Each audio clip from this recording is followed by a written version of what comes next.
Hello everyone, today we are going to talk about the professional settings in which a clinical psychologist operates. Please turn on your captions if you have any trouble following along, and let's get started. The most famous professional setting is, of course, private or group practice. In fact, clinical psychologists who are self employed enjoy much greater satisfaction than their counterparts.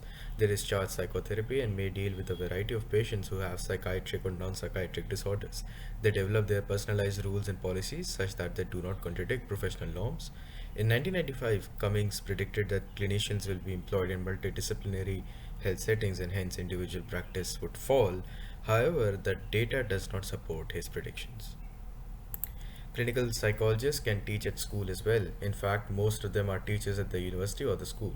They can practice alongside their teaching and may even lead research projects. Some of them may be employed to counsel students and listen to their problems better. They may end up heading various committees in schools since they are appreciated for their leadership skills. Some clinical psychologists may work in corporate hospitals where they carry out their practice or act in conjunction with other professionals such as psychiatrists and neurologists. They may administer tests and unsurprisingly end up leading various divisions and committees here as well.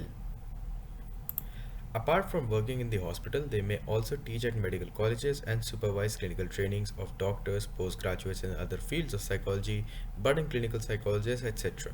They keep researching here as well using national grants which are paid to them. They may also evaluate different patients as a part of demonstration for the students themselves. Outpatient clinics are more of a social service program. Outpatient clinics usually deal with community mental health centers. They rehabilitate drug addicts and provide mental health to the homeless, for example.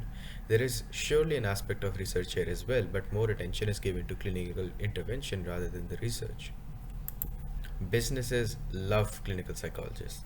The professionals may play a part in the management and provide consultation to the higher ups. They may offer to dispense psychotherapy to the employees so that they feel productive and energized. They may produce creative workshops which seek to burst the stress of various employees and equip them with tangible skills. Above everything, they develop evaluation procedures which may be used by the companies in their hiring and firing process. The military is one of the most active places when it comes to being a clinical psychologist. You are constantly developing new techniques for improved war strategies. You may be called up to develop a program that puts the new trainees through mental hell and yet ensures that they are not scarred for life. After all, that privilege is saved only for war. You may be required to perform a psychological evaluation of the returning troops or trainees at regular intervals.